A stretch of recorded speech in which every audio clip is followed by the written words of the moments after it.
During the first half of the 16th century, while Gomez and Esteban encountered the wilderness of America, Europe was shaken by religious upheaval. The disruption was so large that its shock waves had a lasting influence on all parts of the Atlantic world, including Africa and North America. Members of Europe's Catholic Church, led by a German minister named Martin Luther, protested against practices of the established priesthood and challenged the authority of the Pope. These dissenters, called Protestants, broke away from the Catholic Church in Rome and organized their own Christian churches. Their mass movement, aiming to reform Christianity to a purer and simpler pattern of earlier times, became known as the Reformation. Encouraged by the theologian John Calvin in Geneva, this rebellion against papal authority soon gained its strongest support in Northern Europe. There were more than religious motivations for defying papal power in Rome. The Catholic Church was also a major economic and political force across Europe. Its large cathedrals and numerous monasteries made it a dominant landholder throughout the continent, and the Pope supported and benefited from the enormous spoils that flowed to Europe as a result of Spanish conquest in the New World. Both England and the Netherlands, two lands caught up in the Reformation, were small countries with excellent ports and long seagoing traditions. By the second half of the 16th century, they each had enough ships and sailors backed by private capital and encouraged by government leaders to dare to challenge the awesome sea power of Catholic Spain. The Protestant Reformation's ideas about humanity's relationship to God and about papal authority added a religious and political dimension to this challenge. Defending its economic power and its religious ties, Spain emerged as the leader of an extended counter-Reformation, and by the 1580s, this struggle had erupted into international warfare in Europe. Among the Dutch, the northern provinces rebelled successfully against Spanish control, becoming the country we know as Holland or the Netherlands. Among the English, Queen Elizabeth's seamen, led by Sir Francis Drake, repelled a huge invasion by an armada of Spanish ships in 1588. Emboldened by such triumphs and jealous of Spanish and Portuguese success overseas, Dutch and English sea captains became increasingly active in Atlantic waters and beyond. As a result, these religious and political rivalries in Europe took on a much wider and more lasting significance, reaching out to touch and shape the lives of many distant peoples, including early African Americans. Reformation rivalries helped determine where Africans would be transported in the New World and by whom, as well as which new languages they would hear and what forms of Christianity they would encounter. Most importantly, these struggles meant that for an entire uncertain century from the 1560s to the 1660s and beyond, it was by no means clear how many Africans would reach North America or what their exact status would be when they arrived. One way for Englishmen to gain access to Spain's closely guarded dominions and profits in the New World was to seek a role in shipping non-Christians between Africa and Latin America. Englishmen first tried transporting Africans across the Atlantic for gain in the 1560s, when an Elizabethan sea dog named John Hawkins made several slaving voyages from Africa to the Caribbean. Spanish reluctance, not English scruples, cut short this approach. Alternative ways for England to undermine the powerful Spaniards involved plundering their gold fleet in the waters of the Gulf Stream, or, even more dangerously, attacking their Central American ports and inciting discontented Indians and enslaved Africans to revolt against their Spanish overlords. Raiding Panama for treasure in 1572, Francis Drake received valuable aid from the so-called Cimarrons, several thousand valiant Negroes living in the mountains who had, according to one English account, fled from their cruel masters, the Spaniards. When Drake returned to the Spanish Caribbean on a similar mission in 1585, his countryman, Sir Walter Raleigh, sent a related expedition to the Atlantic coast. Raleigh's men established an outpost at Roanoke Island. The spot, in modern-day North Carolina, was not far from Florida and was protected by the Outer Banks. From there, the colonists hoped to support raids against the Spaniards. In addition, the Protestant Englishmen intended to treat neighboring Indians and imported Africans with greater respect and humanity than their Catholic rivals had shown. The opportunity came sooner than they expected. Drake, having narrowly missed the Spanish treasure fleet, attacked several major Spanish ports, siding openly with local Cimarrons and embittered slaves. In Santo Domingo and Cartagena, he extracted huge ransoms, captured valuable ships, and liberated hundreds of enslaved men and women, Indians, Africans, Turks, and Moors. Frightened Spaniard officials reported the pains he took to carry off launches and frigates, implements, locks, and all sorts of hardware, and Negro laborers who in his country are free. Drake's next stop was at St. Augustine, where his men attacked the fort and encouraged local Indians to burn the town. The victorious little fleet, carrying people from 3 different continents, then headed north up the coast to Roanoke. 3 black men who remained behind at St. Augustine confirmed to authorities that their liberator meant to leave all the Negroes he had in a fort and settlement established by the English who went there a year ago. But when Drake reached Roanoke in 1586, he found the officers and men ready to give up their enterprise as a failure. Before he could unload his newly freed reinforcements and captured hardware, a summer storm scattered his fleet from its unprotected anchorage. Within days, Drake sailed for England in his remaining ships, taking most of the garrison with him. A further settlement effort on the same spot the following year with more than 100 new colonists had disappeared by 1590, largely because boats carrying much-needed supplies were held in England to help resist the Spanish Armada. The real mystery of this so-called lost colony is not what became of the English settlers. Evidence suggests that more were absorbed peacefully in the neighboring tribes. Instead, the most fascinating and unanswerable question concerns several hundred ex-slaves from the Caribbean. These people, mostly Africans, apparently vanished from the sudden storm, and records give no indication of their fate. But one wonders, what might have become of those lost colonists if they had managed to go ashore before the tempest struck? They would certainly have been put to work along with everyone else, for the outpost was short on supplies and needed additional hands. But the English, to score a propaganda victory, might have gone out of their way to convert those men and women to the Protestant religion, and to make sure they lived more freely than under Spanish rule. Grateful for liberation and relative independence, these newcomers might have served in future Caribbean ventures, eager to gain revenge upon the Spanish, liberate fellow Africans, and share impossible spoils. Who knows what might have been different if these early African Americans had not been lost at sea. Establishing new families and new loyalties, they might have pushed Protestant colonization policy toward tolerance of non-Europeans and conversion of non-Christians. Conceivably, they might have made Roanoke and future American outposts into beacons of liberation for Africans thrown into the cauldron of Spanish plantation slavery in the tropics. But this was not to be. Ironically, within several generations, enslaved Africans along the Atlantic coast were beginning to look longingly toward St. Augustine as a small haven of comparative freedom.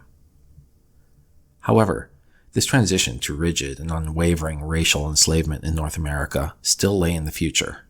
Black arrivals before 1680, several thousand in number, came from varied backgrounds and often had extensive Caribbean experience.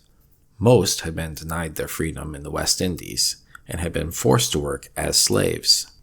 But this did not mean that their status was fixed for life in the fledgling colonies of the mainland. Frequently, they spoke one or more European languages. Often, they were of mixed European and African ancestry. They entered a world where religious identity and its practical demands of daily survival still counted for far more than one's physical appearance or ethnic background. Between 1600s and 1670s, the status of Africans in North America remained varied and uncertain. As Protestant English and Dutch pushed to establish new settlements along the coastline that the Spanish had once claimed as their own. In 1609, the Dutch laid claim to an area known as New York, when Henry Hudson sailed up the river that now bears his name. Their colony, called New Netherland, began as a fur trading outpost, and African Americans appeared there aboard the early ships. Juan Rodriguez, for example, was a mulatto sailor from the West Indies who arrived in the Hudson River Valley in the spring of 1612 aboard the Dutch ship Young Tobias under Captain Mossel. He may have jumped ship, or he may have been sent ashore secretly by his captain to steer the profitable commerce in furs away from competing traders. In either case, he disappeared into the forest carrying a musket and a sword for protection, and 80 hatchets and some knives as potential trade goods. Rodriguez emerged the following year, having learned enough of the local Indian language to make himself valuable to the first ship of the season. He was recruited as an interpreter and trader by the captain of the Fortune, despite the protests of Captain Mossel, who arrived several weeks later. By 1628, the Dutch had constructed a crude fort at the tip of Manhattan Island. They planned to import enslaved Africans to augment the supply of farm laborers in the little village of New Amsterdam, which had a population of fewer than 300 people. Several years later, the Dutch West India Company imported additional slaves from the Caribbean to rebuild the fort, and by 1639, a company map showed a slave camp 5 miles north of the town housing newcomers from the West Indies. Though most black settlers were legally enslaved and some apparently lived in a separate settlement, these few initial Afro-Dutch residents did not lead life totally apart from their colonists in New Amsterdam. Some were granted half freedom. They lived independently but continued to pay an annual tax. Others were manumitted or freed by their owners and possessed their own land and labor. Indeed, it was possible for a European woman to work for an African freeman as an indentured servant. Early Dutch records make clear that blacks were active in the courts. In 1639, for example, a freeman named Pedro Negreto, who worked as a day laborer alongside Dutch farmhands, sued Jan Celis for failing to pay him for taking care of his hogs. Similarly, religious documents show that few Africans who professed Christianity were permitted to marry within the Dutch Reformed Church. Among 50 marriages recorded by the New Amsterdam Church from 1639 to 1652, 13 involved unions between black men and black women.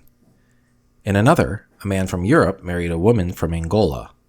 When Indian wars threatened, as in 1641, Africans found themselves recruited by the governor and council to venture out in teams against Indian hunting parties. At such moments of danger to the whole community, Dutch officials were less interested in whether a man was free than in whether he was fast on his feet. To create these small squads, they issued an order to recruit many Negroes from among the strongest and fleetest, arming each with a hatchet and a half-pike. Though Holland steadily expanded its role in transporting Africans to the Americas, the population of New Netherland grew slowly at first. For the most part, the powerful Dutch confined their major traffic to the burgeoning plantation economies of the South Atlantic. They focused particularly on Portuguese Brazil, seizing temporary control there in 1637.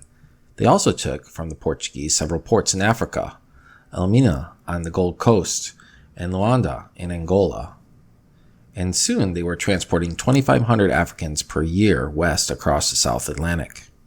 A few of these people eventually ended up in New Amsterdam, as suggested by the presence in the records of such names as Paulo d'Angola, Simão Congo, and Anthony Portuguese.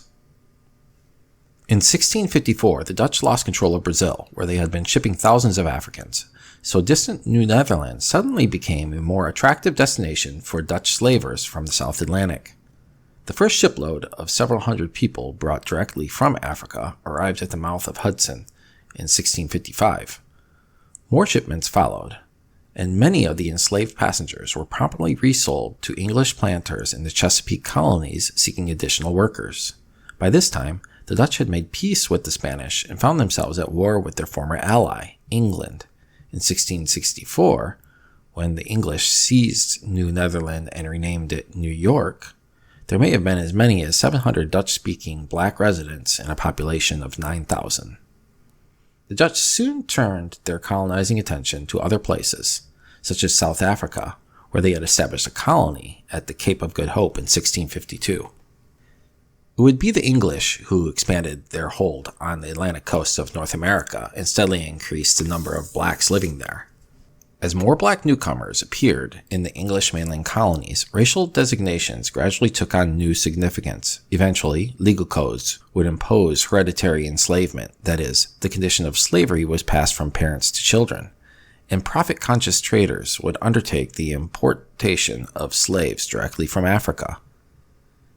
An early muster roll from the Plymouth colony in New England, founded by the Pilgrims in 1620, showed at least one African blackamoor, an Old English term for a dark-skinned African, was present in the community by the early 1630s and was serving in the militia.